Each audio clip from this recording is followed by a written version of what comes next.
नमस्कार, उत्तराखंड 360 न्यूज़ में आपका स्वागत है। मैं हूं मदन मोहन सती। आज हमारे साथ संघ के प्रचारक, पूर्व संगठन मंत्री उत्तराखंड बीजेपी और राज्य मंत्री स्टेटस आपको पिछली सरकार में मिला, इस सरकार में भी आपको राज्य मंत्री का स्टेटस रहा है। अभी आप प्रदेश बीजेपी कार्यकारिणी के सदस्य भी हैं। इस बार कैलाश पंजी रानीखेत से ताल ठोक रहे हैं। ये पहली बार चुनावी राजनीति में अगर इन्हें टिकट मिलता है तो उतरेंगे, तो इनसे इन सब मुद्दों पर विस्तार से चर्चा करेंगे। आखिर क्यों अचानक संघ का प्रचारक बीजेपी की राजनीति में आया और फिर आगे चुनावी राजनीति में अब वो ताल ठोकने जा रहे हैं। पंजी, आपका स्वागत। नमस्कार जी पंजी, आप एक प्रचारक हैं और प्रचारक के तौर पर आपका बड़ा शानदार काम भी था। लोगों के साथ आपके काफ़ी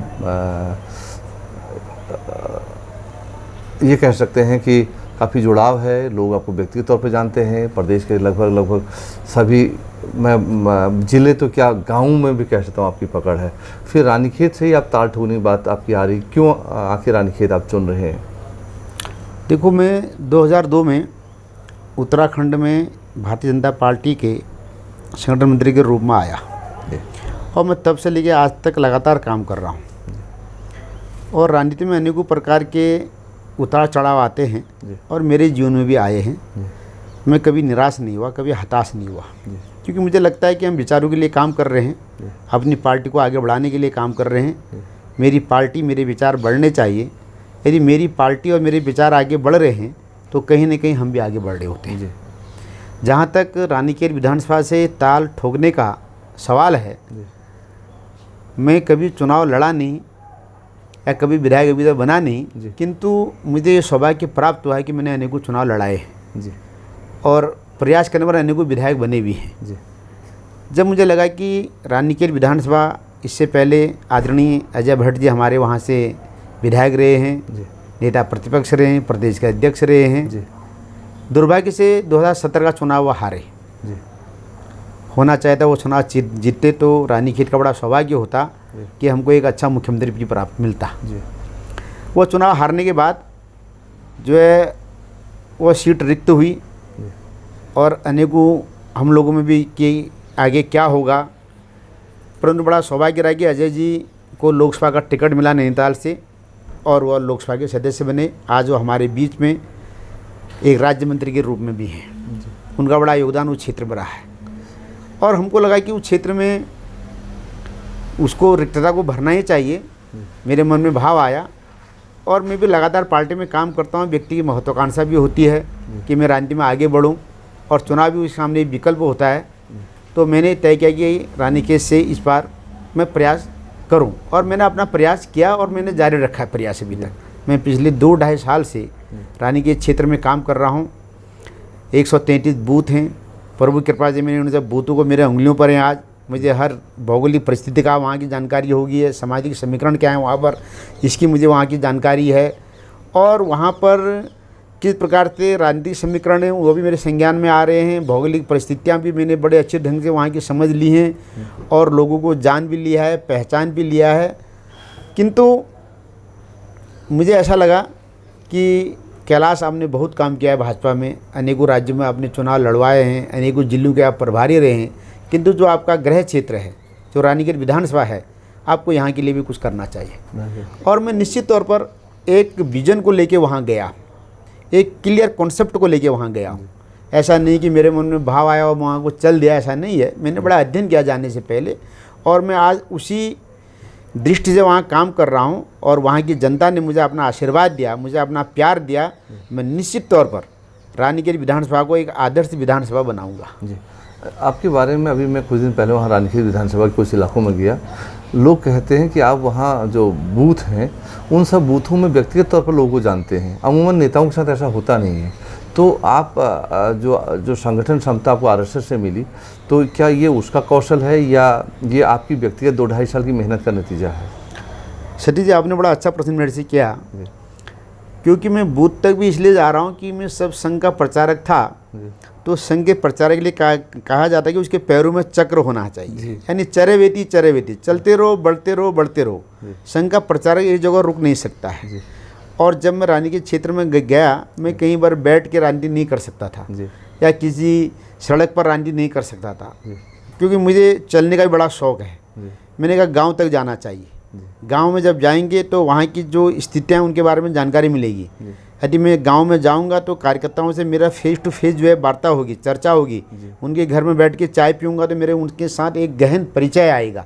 इसलिए मैंने गांव तक जाने का संकल्प लिया जी और मैं लगभग अनेकों गाँवों तक और अनेकों बूथों तक मैं वहाँ पहुँचा हूँ। और आज मुझे बड़ा अच्छा लगता है कि सुबह से लेकर शाम तक 200-250 फ़ोन लोगों के, जब मैं क्षेत्र में भी घूम रहा होता तो लोगों के मुझे आते हैं। जब मैं वहाँ के काम लेके, क्योंकि मैं 20, 22, 25 दिन जो है रानीखेत विधानसभा क्षेत्र में घूमता हूँ, उसके बाद जो वहाँ के लोगों के काम होते हैं, बहुत सी आर्थिक सहायताएं भी होती हैं, कुछ अन्य समस्याएं भी होती हैं, कुछ सड़कों की समस्या होती है, कहीं पेयजल की समस्या होती है, कहीं विद्यालयों की समस्या होती है, लोग मुझे प्रस्ताव देते हैं।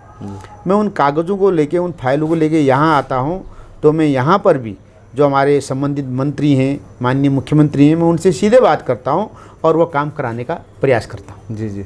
अच्छा पंत जी, आप अपने क्षेत्र में जाते हैं, वहाँ आपने देखा होगा बीजेपी के भी और कांग्रेस के भी जो उम्मीदवार चुनाव लड़ने वाले हैं या दूसरे दलों के भी, उन सब ने फ्लैगशिप लगा दी है, लेकिन आपकी फ्लैगशिप अभी लगी नहीं है। और लोग कहते हैं कि मतलब आपने शायद इसलिए नहीं लगाई क्योंकि व्यक्तिगत तौर पर आप लोगों को जानते हैं, आपकी पहुंच है, तो आपको ये थोड़ा सा इसमें कोई ज़्यादा लगा नहीं कि इसको ज़रूरत है। नहीं, आपने ठीक कहा, क्योंकि यदि आप कार्यकर्ताओं के बीच में जाके, जनता के बीच में जाके काम कर रहे हैं, तो आपको पहचान के लिए कोई फ्लैक्सी या कोई बैनर पोस्टर लगाने की आवश्यकता नहीं है जी।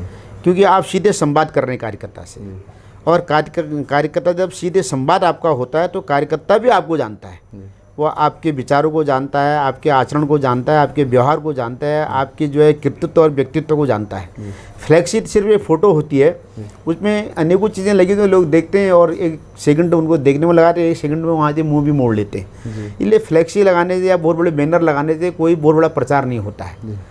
जब तक आप जनता के बीच में नहीं जाएंगे, जनता की समस्याओं को नहीं सुनेंगे, जनता का काम नहीं करेंगे, तब तक आपकी कोई पहचान बन ही नहीं सकती है। यदि पहचान बनानी है तो जनता के बीच में और उनका काम करना ही पड़ेगा जी। अच्छा, एक चीज़ मैंने और सुनी, आप अपने क्षेत्र में नशे के खिलाफ भी आवाज़ उठाते हैं, लेकिन वो एक आंदोलन के रूप में नहीं, बल्कि या सड़क पर उतर के नहीं, बल्कि वो जब आप गांव में बूथ में प्रवास करते हैं तो लोगों से कहते हैं भाई ये जो नशे की प्रवृत्ति बढ़ रही है, इसके खिलाफ आपको खड़ा होना चाहिए। वो क्या प्रोग्राम है आपका? जी, क्योंकि पहाड़ों में भी कभी कभी नशे की प्रवृत्ति जो है युवाओं में लग जाती है। यद्यपि वहाँ के युवा समझदार हैं, वो अपने भविष्य को लेकर चिंतित भी रहते हैं, और नशा उनकी कोई उसमें नहीं है, प्राथमिकता में नहीं है। उनकी प्राथमिकता है कि हमको रोज़गार मिलना चाहिए। किंतु कभी कभी जो राजनेता लोग होते हैं, वो उनको अपनी तरफ करने के लिए या अपने पक्ष में नारे लगाने के लिए या अपने पक्ष में हल्ला गुल्ला करने के लिए उनको इस प्रकार से प्रेरित करते हैं कि हम आपको ये खिलाएंगे, ये पिलाएंगे, हमारे साथ रहोगे। और मुझे ये अच्छा नहीं लगता है। हम नेता न बने कोई बड़ी बात नहीं, किंतु मैं ये काम नहीं कर सकता हूँ। और इस प्रकार की प्रवृत्ति से नेता बनना वो कोई अच्छी बात भी नहीं है। मैं बहुत बार अपनी बैठकों में कहता हूँ कि दूसरे लोग आपको भाई शराब पिला सकते होंगे, किंतु कैलाश पंत तो आपके लिए जूस की पेटी लाया है, चलो बैठक के बाद जूस बांटो भाई। तो मेरी बैठकों में जूस बढ़ता है आज भी जी। और माताएं बहनें उसको बहुत स्वीकारती हैं और बहुत धन्यवाद भी देती हैं, और इस कारण उनका बड़ा स्नेह और प्यार भी मुझे मिलता है। इसलिए मैं अक्सर युवाओं के साथ जब बैठता हूँ कहता हूँ भाई नशा का हमें विरोध करना चाहिए। यदि इस प्रकार के कहीं पर कोई कारोबार कोई लोग चला रहा है अपने व्यक्तिगत लाभ के लिए, अपने आर्थिक लाभ के लिए, तो उसका विरोध भी होना चाहिए। और वहाँ युवा जागरूक है, और मुझे लगता है कि वहाँ का युवा किसी के बहका में भी नहीं आएगा और नशाबंदी शराबबंदी से दूर भी रहेगा। जी जी जी। अच्छा, एक चीज़ और, आपने ये जो नशे के खिलाफ आप मतलब एक तरह का आंदोलन ही है ये, इसलिए कोई कोर्स बनाया है ताकि लोगों को जो इसमें चले जाते हैं उसको थोड़ा रोका जा सके और उन्हें कुछ अमाउंट देके इलाज भी कराया जा सके? नहीं, मैंने ये संकल्प लिया है, यदि कोई ऐसा बालक जो होनहार है या कोई ऐसा व्यक्ति जो नशे की तरफ चले गया है, मैं आज भी आपके टीपी स्क्रीन के सामने कह रहा हूँ कि उनकी उसको नशा छुड़ाने के लिए जो भी प्रयास करना होगा मैं करूँगा। उनको यदि कहीं भर्ती कराना होगा, उनको कोई अन्य कोई दवा का देनी होगी, तो मेरे प्रभु जी ऐसे संबंध हैं लोगों से, तो मैं उनको नशा छुड़ाने का पूरा भरसक प्रयास करूँगा। जी। अच्छा, आप सिरमौली गांव के हैं और वहीं भतौंसखान में जो एक हॉस्पिटल है वो शायद 7-8 बेड का है, उसके उच्चीकरण के लिए भी कुछ अपने सरकार में बात रखी है कि उसका उच्चीकरण हो जाए, लोग रानीखेत नहीं जाना पड़े लोगों को, और या भिकियासैन न जाएं, तो कुछ उस दिशा में प्रयास हुआ है आपके जरिए? जी, क्योंकि स्वास्थ्य सुविधाएं पहाड़ में अति आवश्यक हैं जी। और आपने बड़ा अच्छा प्रश्न किया, और मेरे भी मन में भाव है कि भतौंसखान का जो हॉस्पिटल है जी। वो एक आदर्श हॉस्पिटल बनना चाहिए। जी। बीच में वहाँ डॉक्टर नहीं थे, तो मैंने माननीय मुख्यमंत्री जी से उस विषय को लेकर बात की थी। जी। अभी कुछ दिन पहले माननीय धन सिंह रावत जी हमारे स्वास्थ्य मंत्री हैं, मैंने उनसे कहा, धन सिंह जी, मेरे वहाँ के 3 हॉस्पिटल जो प्रमुख हैं, भतौंसखान का, भिकियासैन का, रानीखेत का, इन तीनों में हमको पर्याप्त डॉक्टर दीजिएगा और पर्याप्त सुविधाएँ दीजिएगा। और आदरणीय धन सिंह रावत जी स्वास्थ्य मंत्री जी ने मुझे पूरा आश्वासन दिया है कि डॉक्टरों की कमी और सामान की कमी मैं आपके क्षेत्र में नहीं होने दूंगा। जी, मतलब आने वाले दिनों में भतौंसखान जो हॉस्पिटल है वो थोड़ा सा बेहतर हो पाएगा।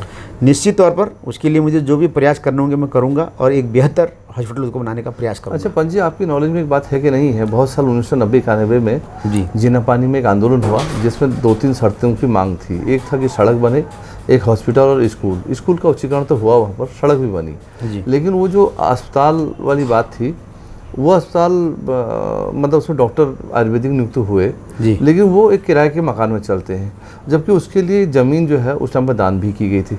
क्या कोई हॉस्पिटल बनाने की दिशा में हमने सरकार के सामने मुद्दा उठाया कि भाई ये बात तब हुई थी, आज 20-30 साल होने जा रहे हैं, तो अभी तक कोई आकार अस्पताल ने नहीं लिया है? मैं पिछले 15 दिन पहले, यानी 2 हफ्ता पूर्व जी, मैं निगराली, उगलिया, आपके गुजरगढ़ी उधर गया था, जीनापानी, तो मेरे संज्ञान में ये विषय आया जी कि वहाँ आयुर्वेदिक विद्यालय है, वो है, हॉस्पिटल है, और उसके लिए ज़मीन भी दान दे रखी है। तो मैंने वहाँ के जो हमारे कार्यकर्ता थे उनसे प्रस्ताव मांगा कि बार मेरे को दो इसको, इसमें जो ज़मीन यदि हमको मिली है तो इसमें एक अच्छा हॉस्पिटल आयुर्वेदिक बने, मैं इस दिशा में 101% प्रयास करूँगा। जी जी। आज पहाड़ में जो मुझे लगता है शिक्षा, स्वास्थ्य, पानी, बिजली, सड़कें, ये यदि ठीक हो जाएं तो निश्चित तौर पर वहाँ का पलायन भी रुकेगा। और मेरे दिमाग में ये बात निश्चित तौर पर है कि रानीखेत विधानसभा का हर गांव सड़क से जुड़े, रानीखेत विधानसभा में हर विद्यालय में पूर्ण शिक्षक हों, रानीखेत विधानसभा के हर हॉस्पिटल में डॉक्टर हों, और पानी हर गांव तक, जैसे हमारी केंद्र सरकार ने कहा है कि हर घर में नल, हर घर में जल, आज वहाँ नल लगभग हर गांव में फिट हो रहे हैं, और हमारा प्रयास रहेगा कि हर घर तक वो जल भी पहुँचे। जो भी उसमें समस्या आएगी, जो भी उसमें एज टेक्निकल फॉल्ट आएंगे, मैं उनको दूर करने का प्रयास करूँगा, और निश्चित तौर पर रानीखेत विधानसभा को ये आदर्श विधानसभा बनाने की दिशा में काम करूँगा। शिक्षा, स्वास्थ्य, सड़कें, बिजली, पानी, ये देने का भरसक प्रयास करूँगा। तो कुल मिला के अभी आप चुनावी मैदान में पूरी तरह से हैं और सब विषय भी आपके नॉलेज में हैं जी। तो आने वाले दिनों में जो चुनाव होंगे, उम्मीद करते हैं कि पार्टी से आपको टिकट मिलेगा, और जैसा आपका विचार है कि 2-3 मुद्दों पर आप काम करेंगे, एक नशाबंदी पर और दूसरा ये अस्पतालों का उच्चीकरण या फिर अस्पताल निर्माण का, ये देखने को मिलेगा। जी, थैंक यू, नमस्कार।